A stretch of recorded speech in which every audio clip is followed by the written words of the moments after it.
Hi there, my name's Susan Alexander from The Property Mentor, and I want to talk to you today about how to protect yourself against builders who might not be great at organising themselves financially, and therefore, particularly if they're potentially going to go bust on you. It's a question I get asked a lot around how do you manage the whole build process and make sure that you don't have builders that do a botched job or leave you with no money. And it is a big problem if you end up paying for work and then you don't get the work done to the standard that it needs to be done to.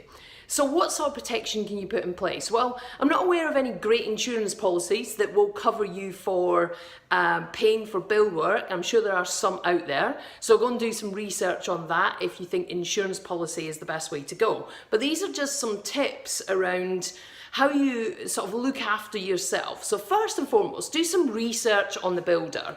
Make sure that you've checked them out, that you've spoken to some of their previous clients, maybe even gone and visit them. Depending on the size of the job will obviously depend on how much effort you want to put into this. So if you're about to spend £30,000-40,000 on a renovation or a big piece of work, then it's really important that you do your due diligence and do your research. Not only looking at the quality of their work, but asking questions around how organised they are, how the payment methods worked, and if they did the job to the right standard, okay? So once you've done your research and you've selected your builder, the next stage is just as important. You've got to make sure you stay on top of them because they're only as good as their last job. I've had builders that I've used on a job and they've been fantastic, and then the next job I put them on and they're not so good. Why does that go up and down? I'm not really sure, but what I do know is that it's really important to stay organised and look at and pay attention to the detail. So when you start a job with them, agree in advance what's going to be done and agree the payment methods. So do a payment plan. Don't pay them in advance for huge amounts of work. You might need to pay for some materials, but make sure those materials arrive and make sure that you're not paying for all the materials up front, because sometimes those materials might just accidentally disappear. If you haven't needed them at the time and suddenly they disappear and you've got to buy them again, that's not a great place to be. Do pay attention to the fact that some materials will need extended lead times, so you might need to pay in advance for some things that have, a longer lead time. But in the main, just pay for what you need at the time and always hold a bit back. So don't pay in advance for work, pay in arrears for work. Because if you're paying in advance and they don't finish the job off, then you've got to pay for it all over again.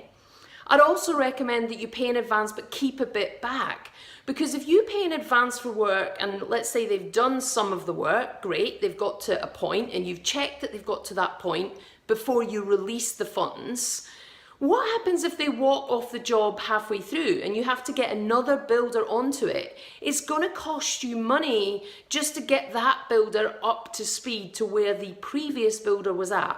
So always hold a little bit extra back if you can. It's not always possible, but please do try, okay?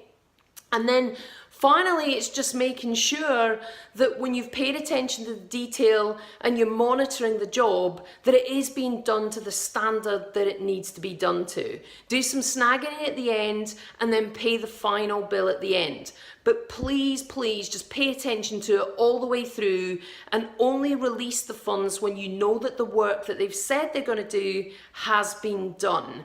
Don't just take their word for it, go and check. And that's the best way to protect yourself when it comes to releasing funds to builders or anyone else that's doing work for you. I hope that's helped and it keeps you with the money in your pocket when you need it and helps you manage your projects better.